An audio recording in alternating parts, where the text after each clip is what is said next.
Welcome to this video on how to paint a seascape in pastel.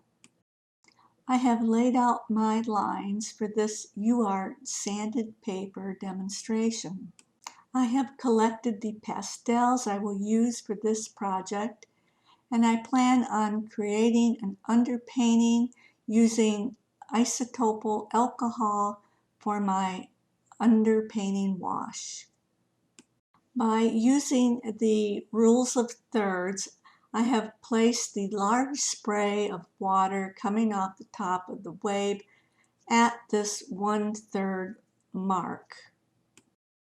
It is the focal point of my painting, so it now falls in the 1/3 region. I am using a free reference photo from Alex Head for this demonstration. I'm going to begin by placing the sky at the horizon line. I have placed my horizon line higher than what you might see in the reference photo, but that is by design so that the spray of the foam coming off the wave is still within my 1/3 region of my paper. The bottom of the large wave will fall at the 1/2 mark on the page. I will use the lightest shades of green and cream colors at the top of the wave, and I will use a dark blue at the base of the trough of the wave. I will use a light blue in the areas where the spray from the wave will be located. Then I'll begin to blend some of the pastels with my 91% isopropyl alcohol, which will dissolve the pigment and blend it more smoothly into the paper. This also creates a solid base that when I'm ready to apply new pastels over it, it will blend without smearing my paper or colors. Once I have blended this area, I will move on to block in some of the areas where rocks are in the surf. The Pacific coast has a lot of these flat rocks that the waves crash into, creating some beautiful surf foam and spray. So I'm going to start blocking in their positions before I begin developing the actual wave. Once I have all of the rocks blocked in, I will use some blue pastel to shade in the entire foreground of the painting that I will then blend with the alcohol wash. The advantage of using rubbing alcohol is that it dries very quickly and you can resume working within a couple of minutes. You certainly can use water also to blend the pastel, and you could use a blow dryer to dry it more quickly. So now I'm going to begin blending the areas with the rubbing alcohol, and I'm indicating the rock areas first so that it dries a little bit as I begin covering the entire surface. Now that I have full coverage and I've allowed time for this to dry, I can begin adding new pastel color over my underpainting. I needed to add some more dark blue to this area of the wave, and I'll finish blending it again with the alcohol, and I believe this should suffice.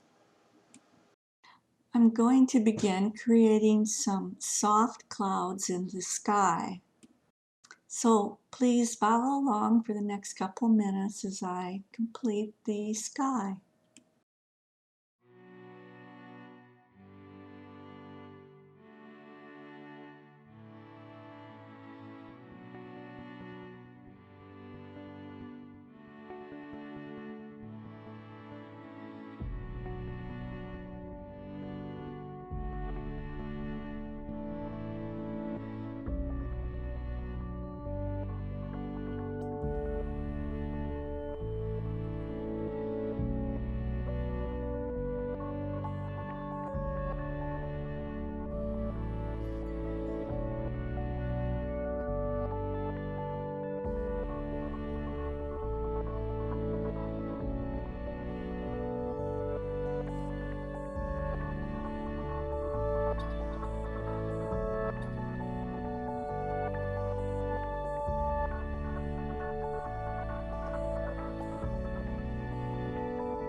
I am using the flat edge of my pastel stick to create distant wave texture in the background.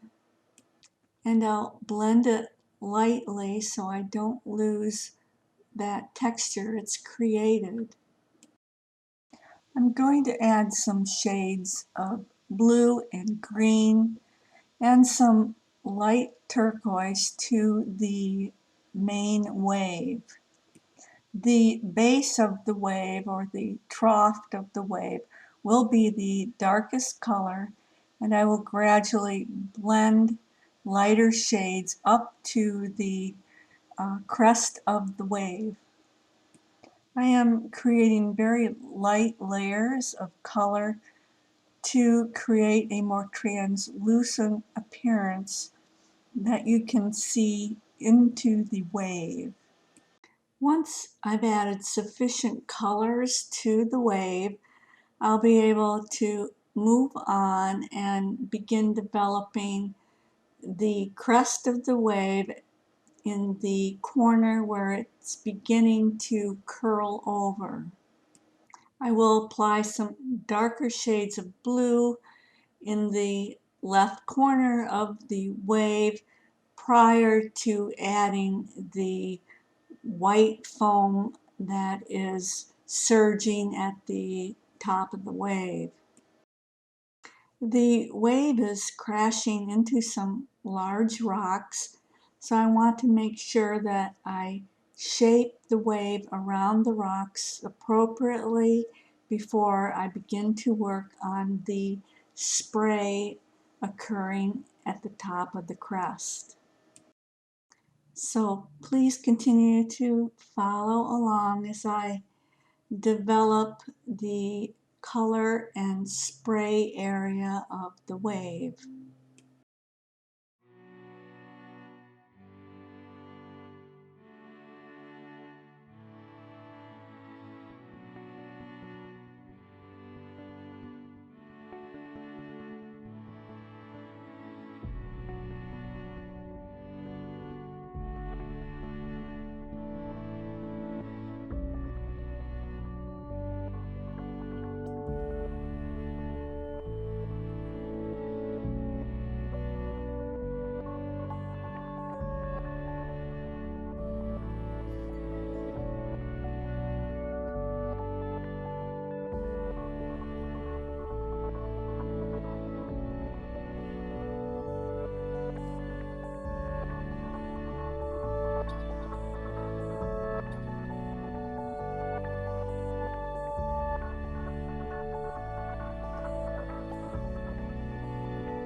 This is a good point in the painting to begin developing the flat rocks. I don't want to add too much more detail to the waves until my rocks have been added and shaded in the painting. I will focus on finishing the rocks in the middle ground of the painting and gradually begin to add some of the water texture and foam that is flowing off the rocks into the main pool of water.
Now that the middle sections of the rocks and water is nearly done, I want to return to shaping the spray occurring at the top of the wave.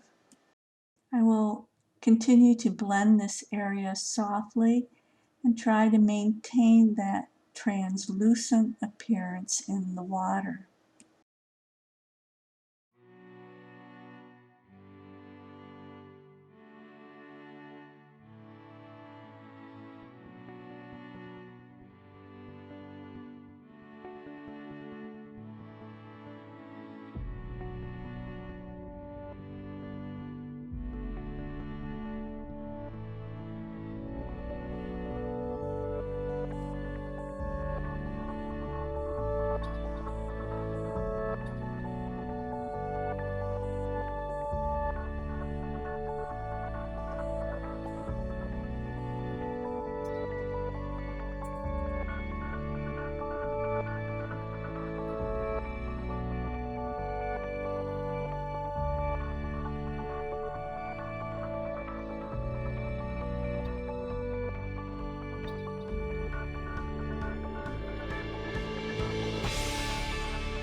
There's a large section of flat rock just beneath the surface of the water in the foreground.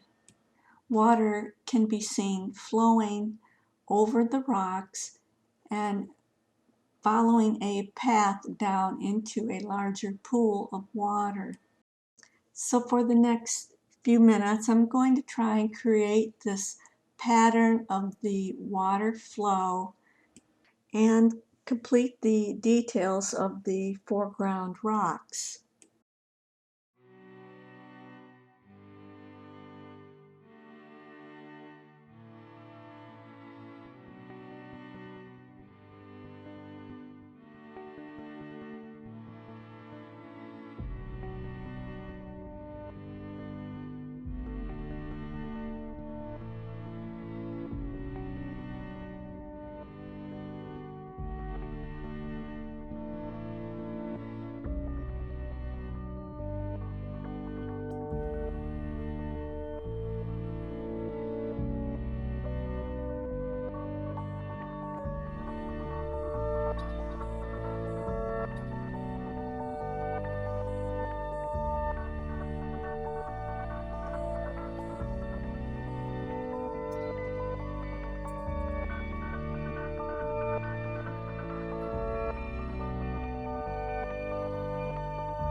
To finish this painting, I'll add more trails of white foam to the surface of the water.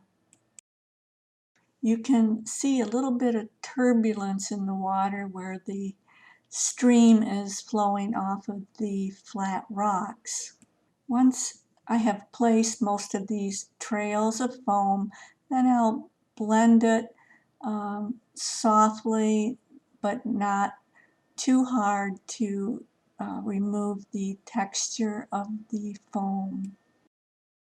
Once I'm finished with the foam in the surf, I will go back and add some further details, a few more highlights and touch-ups to complete this painting.